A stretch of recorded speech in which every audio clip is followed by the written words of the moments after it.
Hello, friends. Today I'm going to be showing you how to fill out a March Madness NCAA tournament bracket. In the past, where I've worked, we've had challenges and I've come in first place, second place, and third place. And I just wanted to show my method of filling out the bracket because I understand it can be intimidating for some people. And I thought it'd be great to show my method and it would be helpful to others. So the first step that I usually do is I do my homework. Before I even start filling out my bracket, I'll search what the experts are saying about the predictions for their Final Four. Some of the key words that I use to search are NCAA 2022 predictions or March Madness predictions.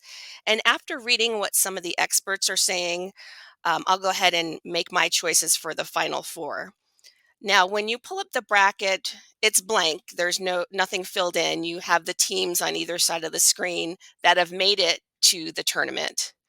And you'll notice that it's broken up into four different areas. So you see West, South, East, and Midwest.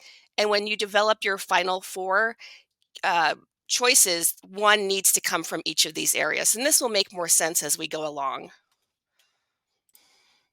So this bracket that I'm using is from the ESPN website.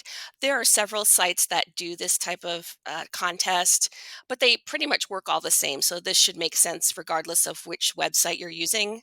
So when I looked over the predictions for this coming tournament, I decided for my Final Four, I'm going with Gonzaga, Arizona, Kentucky, and Kansas. So now that I've come up with my Final Four, I'll go ahead and fill them in all the way to the Final Four area of the bracket. So you can see Gonzaga is here. This is one of my Final Four choices. So I'll go ahead and fill it in all the way until I reach the Final Four here.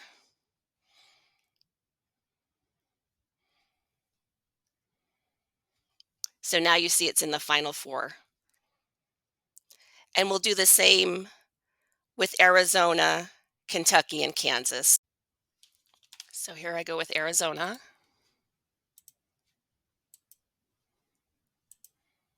And you see now Gonzaga and Arizona are in my Final Four. And I'll go ahead and do the same with Kansas and Kentucky. So here's Kansas over here. It appears in the Final Four. And then Kentucky's down here. So we'll do the same with Kentucky. Okay, so now I have my Final Four: Gonzaga, Kentucky, Arizona, Kansas. So from here, you'll decide on who's going to be in the final two, the national championship overall. So I decided I'm going with Gonzaga and Arizona based on what I've read about the predictions from experts. And then you can choose who you think is going to win. This is the hardest part, I think, deciding who your winner is going to be. I think I'm going to go with Arizona this year based on everything I've read. And then for the tiebreaker, you're supposed to guess a final score. I usually don't do well at this at all. I usually do something very close, like maybe 87, 89, something like that. Okay. Now you have your final four, you have your champion picked, and you've put in the final overall score. This is when you can go back and fill in the rest of your bracket. By filling in the final four first, it makes it easier to fill in the rest of your bracket. So some of those predictions that you saw, um, the experts thought were going to do well. Possibly some of the experts thought they would be in the final four, but it didn't make your list. This is when you can put them a little higher up into the bracket. For instance, I saw one expert thought that UConn was going to do fairly well. So you might put them a little bit further into the tournament. Another expert thought Duke was going to do fairly well. So you'll kind of put them a little further up into the tournament. And you want to do that with all the teams until you have your whole bracket filled out. So I'm going to go ahead and do this right now.